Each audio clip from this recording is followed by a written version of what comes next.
Kembali lagi bersama channel kita semua. Jika Anda suka, jangan lupa komen, like dan subscribe, serta juga bila Anda berkenan. Selamat membaca dan mendengarkan. Perintah Kaisar Naga. Bab 3203-3205.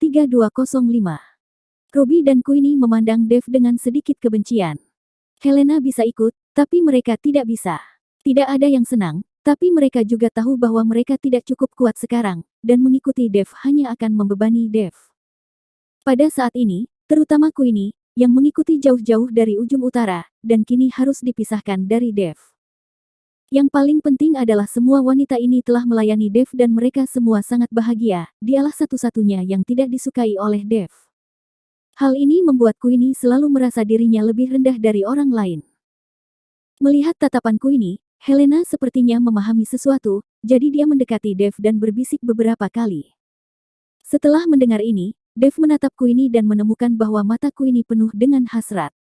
Oke, ayo bersiap-siap, kita berangkat sebentar lagi. Dev melambaikan tangannya dan berkata, Tuan Chen, jaga dirimu baik-baik. Formasi teleportasi terdekat dari sini berjarak beberapa ribu mil. Anda dapat berteleportasi dari sana ke benua tengah, lalu dari benua tengah ke benua selatan. Meskipun ada formasi teleportasi, itu tidak dibuka setiap hari, jadi apakah Anda dapat mengejar pembukaan formasi teleportasi tergantung pada keberuntungan. Yihei berkata kepada Dev. Baiklah, saya mengerti, Anda juga harus melindungi keselamatan Sekte Kuali Giok, kata Dev pada Yihei. Sekte Kuali Giok kini telah menjadi tempat berkumpulnya para wanita Dev, dia tidak bisa membiarkan apapun terjadi pada Sekte Kuali Giok. Jangan khawatir Tuan Chen, setelah saya kembali, saya akan mengirim pasukan besar untuk ditempatkan di sekitar Sekte Kuali Giok. Dan sekarang kota kerajaan Mingli juga diduduki oleh kami, Sekte Kuali Giok akan sangat aman di antara dua kota. Yihei sangat serius. Segera, semua orang keluar satu demi satu. Ketika Queenie sedang berjalan keluar, Helena dengan sia-sia menghentikan Queenie. Saudari Queenie, jangan keluar dulu. Master sepertinya ingin mengatakan sesuatu kepadamu. Setelah Helena menghentikan Queenie, dia keluar. Saat Queenie masih bingung, Dev tiba-tiba mengangkatnya dan berjalan menuju ruangan di dalam. Momentum. Ichikiwir.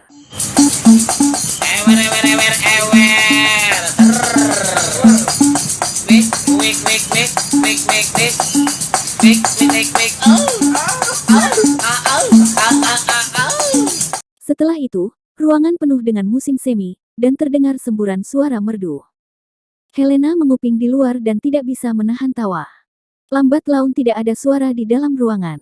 Saat pintu terbuka, Queenie keluar dengan agak malu. Saudari Queenie, bagaimana perasaanmu? Helena melangkah maju dan bertanya sambil bercanda. Queenie tersipu dan lari dengan cepat, tapi postur larinya agak aneh.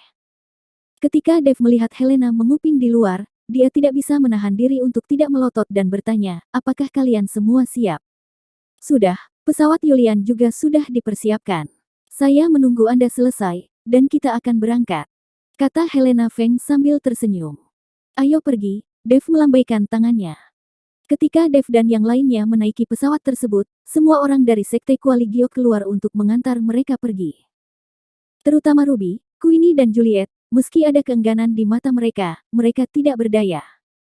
Pesawat itu perlahan mulai lepas landas, dan semua orang di Sekte Kuali Giok melambaikan tangan. Mereka tidak tahu berapa lama waktu yang dibutuhkan Dev untuk kembali setelah pergi. Mereka tidak tahu berapa lama waktu yang dibutuhkan untuk bertemu lagi.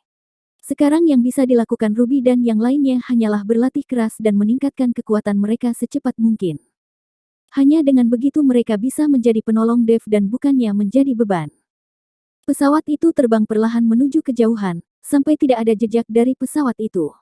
Queenie dan yang lainnya masih enggan pergi, memandang ke langit dengan tenang.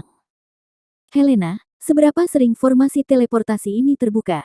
Dev melihat ke langit di luar jendela dan bertanya pada Helena. Saya tidak tahu. Tidak ada waktu pasti untuk membuka formasi teleportasi, karena setiap kali formasi teleportasi dibuka, banyak sumber daya yang dikonsumsi. Jika lebih sedikit orang yang menggunakan formasi teleportasi, maka Anda perlu menunggu sampai ada cukup orang untuk membukanya. Tapi kali ini ada medan pertempuran baru dewa dan iblis di Gunung Tianmo. Diperkirakan banyak orang yang akan pergi ke Gunung Tianmo, jadi waktu aktivasi formasi teleportasi ini akan sangat singkat, jelas Helena. Dev mengangguk. Setelah mendengar ini, dia tidak berbicara, tetapi melihat pemandangan di luar jendela dengan bingung. Setelah seharian terbang, pesawat itu perlahan mendarat di kota kecil yang terdapat formasi teleportasi. Menyingkirkan pesawat itu, Dev dan yang lainnya menuju ke lokasi formasi teleportasi. Setelah semua orang membayar jutaan koin roh, ketiganya memenuhi syarat untuk memasuki formasi teleportasi. Setelah pemeriksaan berlapis-lapis, Dev dan 3 orang lainnya akhirnya melihat pola formasi sepanjang ratusan meter di depan mereka. Ini adalah formasi teleportasi. Garis formasi ini sangat kompleks, dan ada juga aliran cahaya dan arus bawah di dalamnya, memancarkan aura kuno. Ini adalah formasi teleportasi sisa dari zaman kuno. Dengan level biksu di dunia surga dan manusia saat ini, tidak ada yang bisa mengeluarkan formasi sebesar itu. Di masa lalu, ada banyak formasi teleportasi seperti ini di alam surga dan manusia. Lagi pula, alam surga dan manusia sangat luas dan luasnya ratusan atau ribuan kali lebih besar dari dunia sekuler. Dengan formasi teleportasi, waktu tempuh antara dua tempat bisa sangat dipersingkat. Namun, formasi sebesar itu membutuhkan pemeliharaan dan aktivasi yang sangat intensif sumber daya. Oleh karena itu, banyak formasi teleportasi yang rusak atau hancur, dan tidak banyak formasi teleportasi yang tersisa.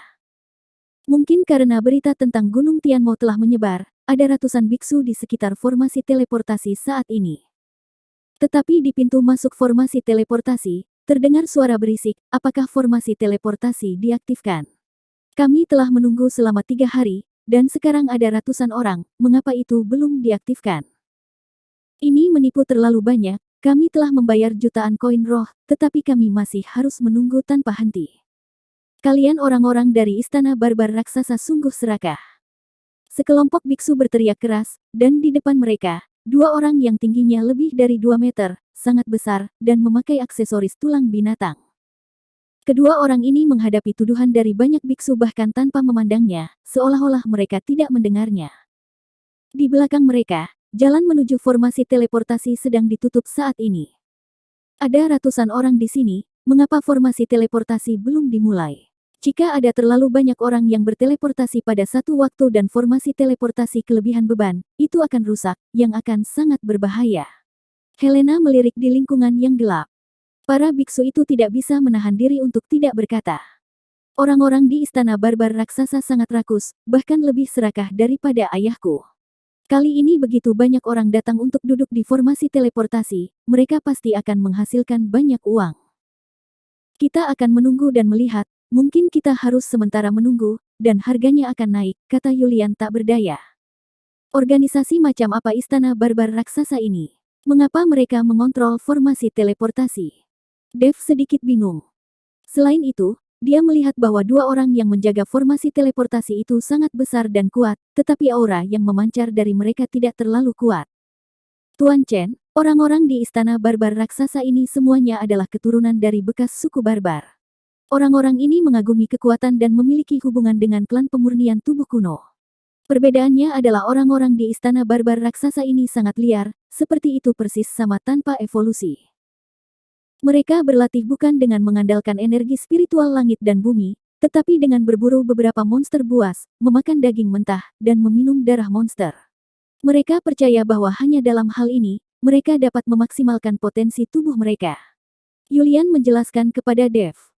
Setelah mendengar ini, Dev tidak bisa menahan senyum dan berkata, apakah kamu berbicara tentang orang barbar? Yah, mereka semua adalah keturunan orang barbar. Karena formasi teleportasi ini berada di wilayah istana ras barbar mereka, maka itu dikelola oleh mereka. Orang-orang ini, mereka juga pada dasarnya sangat rakus. Ratusan biksu berkerumun di sini sekarang. Melihat ini, mereka pasti akan menaikkan harganya. Tepat setelah Yulian selesai berbicara, ada pertengkaran lain di pintu masuk dari formasi teleportasi. Mengapa kamu orang barbar menjadi tidak masuk akal? Meskipun formasi teleportasi ini berada di wilayah istana barbar raksasamu, itu bukan milik istana barbar raksasamu. Kamu hanya berhak mengelolanya. Orang barbar sepertimu, bahkan di zaman kuno, tidak memiliki kekuatan. Kalian tidak memiliki kemampuan untuk mengatur formasi teleportasi ini. Seorang biksu benar-benar tidak senang. Dia telah menunggu di sini selama 3 hari penuh, Tetapi sekarang ratusan orang berkumpul di sini, dan formasi teleportasi belum diaktifkan. Ini agak tidak masuk akal. Lancang, kamu berani mempermalukan nenek moyang kami, kamu mencari kematian. Seseorang dari istana barbar raksasa tiba-tiba menatap dan menendang biksu yang baru saja melampiaskan ketidakpuasannya. Biksu itu secara naluriah ingin menghindar, tetapi ada banyak orang di sekitarnya dan tidak ada ruang untuk menghindar. Bang! Biksu itu diusir dan kemudian terjatuh di belakang kerumunan. Melihat pemandangan ini, tidak ada yang berani membantu. Lagi pula, mereka tidak akrab satu sama lain. Tidak ada yang ingin memprovokasi orang-orang istana barbar raksasa untuk orang asing. Lagi pula, mereka harus menaiki formasi teleportasi yang dioperasikan oleh orang lain. Dengan tendangan ini, para beku yang tidak puas tadi semuanya tutup mulut. Meskipun terlihat jelas bahwa mereka sangat tidak puas, tapi mereka tidak berani mengatakan apapun.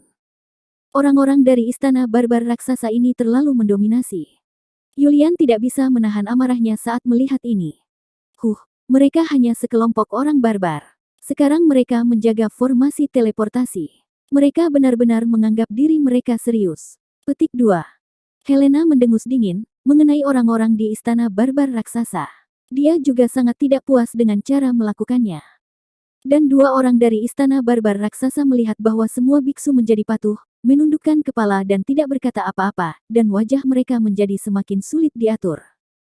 Dalam pandangan mereka, para beku yang menggunakan formasi teleportasi adalah ikan dan daging mereka, dan mereka dapat disembelih sesuka hati. Memukul seseorang jika kamu tidak setuju denganku, bukankah kamu terlalu tidak masuk akal? Melihat tidak ada yang maju, Dev angkat bicara kali ini. Siapa itu? Siapa yang berani ikut campur dalam urusan orang lain?